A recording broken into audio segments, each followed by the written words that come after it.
There's a lot of questions about my homemade lathe that get asked over and over again, so I thought I'd make a video to address some of them. Like, why did you build a lathe? I used to get the question over and over again, why don't you build a lathe? Now it's, why did you build a lathe? I've been asked so many times about building a lathe that I figured there was a fair bit of interest in the topic. And I was also thinking I should try using wooden bearings for something, so between the two of those I thought a lathe would be a cool project, and I thought it'd be really quick. And the initial build really didn't take very long, except then I started improving the lathe and making a chuck for it and making projects on it and, well, lots of videos. Why did you use wooden bearings? Well, if I didn't use wooden bearings, I wouldn't be trying out wooden bearings. But I could certainly use something like bronze sleeves like this, so instead of having these as bearings, they could just be a holder for a sleeve. And that would be a better bearing actually, in that you don't have to fuss with them as much. Or I could even make this a holder for a ball bearing. But in both cases I need to have a bearing that fits the shafts, whereas here I could just drill a hole of the right size. How long do the wooden bearings last? Well, so far I haven't really got any sign of wear in them. The tricky thing is you do have to make sure they're oiled, and until this block is thoroughly saturated with oil, you do have to keep adding it from time to time. Why is there no belt guard? Well, you have a spinning thing right here that you have to get your hands fairly close to. So this is way more dangerous than this part, and you can't really put a guard on here. So if you got the danger here, why worry about this? And if you don't have the sense not to touch this part, you really shouldn't be using a lathe. These bearing blocks are made out of maple, and there is better woods for that.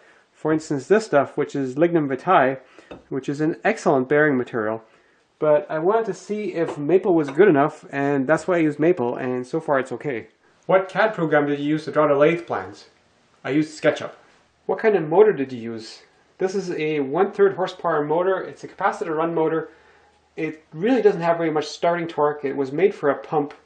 It's just barely enough for the lathe. It's a 1750 RPM motor. Unfortunately, that's covered up here. I really wouldn't recommend a 3500 RPM motor because that just runs too fast. If you're in Europe or the rest of the world where you have 50 Hertz mains, I'd recommend a 1450 RPM motor. 3000 RPM would be too fast. For the electrical for this lathe right now, I just have a plug on the end, and if it's plugged in, it turns on. I've used this switch box with this really cool cord to turn it on and off. This has got a plug on one end and a socket on the other end, and two of the leads go to this switch, which allows me to kind of remotely turn something on and off. Although right now I didn't even bother using that, and I'm just using this switch to turn it on. That's because my bandsaw has a socket on the back, and so I just unplugged the motor that's on there and plugged this motor in. Having a relatively weak motor and a relatively slack belt on the lathe is kind of a safety feature. I'm curious what would happen if I got my shirt caught in it, so let's give it a shot. Well, that was much harder getting it caught than I thought it would be. The ideal lathe is super duper heavy, and that really cuts down on vibrations, but actually I kind of like having this lathe very light so I can put it on the shelf. So as a compromise, clamping it down to a relatively heavy workbench helps a little bit, but it would still be better if this thing was made out of cast iron. And I put a block of wood underneath here, and clamp that on here too, and that helps to steady it somewhat. Where can I get plans for this lathe? I do sell them on the website. I'll put a link in the description. What did you use to draw the lathe plans? I used SketchUp. This 4-jaw chuck has attracted its share of comments and suggestions and questions. One of them was, why not just put a threaded rod all the way through, also through the shaft here? And that would be better, except for the other two, I'd still have the separate pieces. So if you want to make a threaded rod go all the way through, go right ahead. It is a slight improvement. Another suggestion was to just have bolts coming in from the inside, except I'd have to make this sort of two parts to get it in there, and also I'd have to cut away an awful lot of the wood here. So even though that would make sure these could never come out, I think it would compromise the design too much. A very good suggestion that keeps coming up again and again is, instead of these nuts, to use like these lock nuts that have a little nylon washer built on. And these ones, they really don't come loose very easily. So that would be an improvement. I just haven't bothered.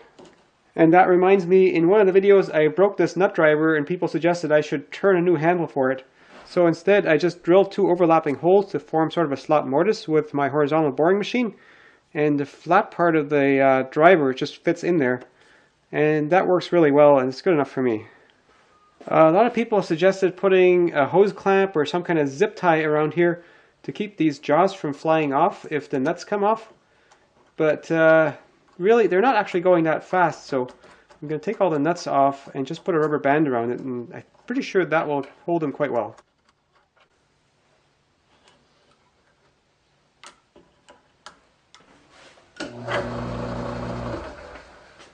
Okay, let's make that go a little bit faster. So this will be about 1500 RPM, which is faster than you'd really want to use this chuck with.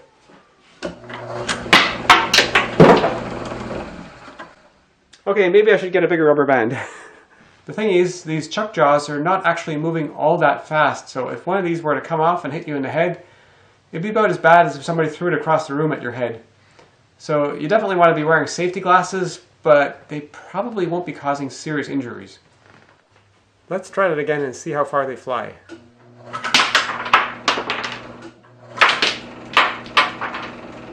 Okay, for extra safety, I now have 2 rubber bands on there.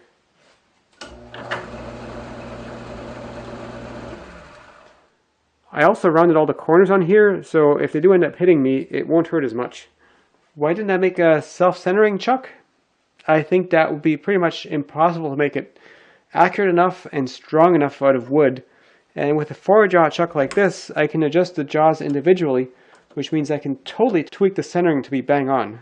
Another suggestion that keeps coming up is why not just have the 4-jaw chuck somehow screw to the faceplate, or maybe make a faceplate that attaches to the 4-jaw chuck so that I wouldn't have to take this out and flip it around. But I don't like having too much of a stack of things on here, because then you're just getting too far off the end of the shaft and less robust. So having these just permanently coupled to the shaft and just flipping the shaft, I think, is a much better option. Why not make a Longworth chuck? A Longworth chuck is a chuck with 2 opposing spirals that has a bunch of things to clamp the edges of a bowl all at the same time. But I'm really not into bowl turning very much, and I think just having separate little blocks of wood screwed to a faceplate to hold the rim of the bowl works well enough for me. Unless you do a lot of bowl turning, it's really not worth the trouble. What plywood did you use? I used 18mm Baltic birch plywood. For something like this 4-jaw chuck, I think that is very critical. For the rest of this lathe, it doesn't matter so much. You can buy this kind of Baltic birch plywood at the Home Depot.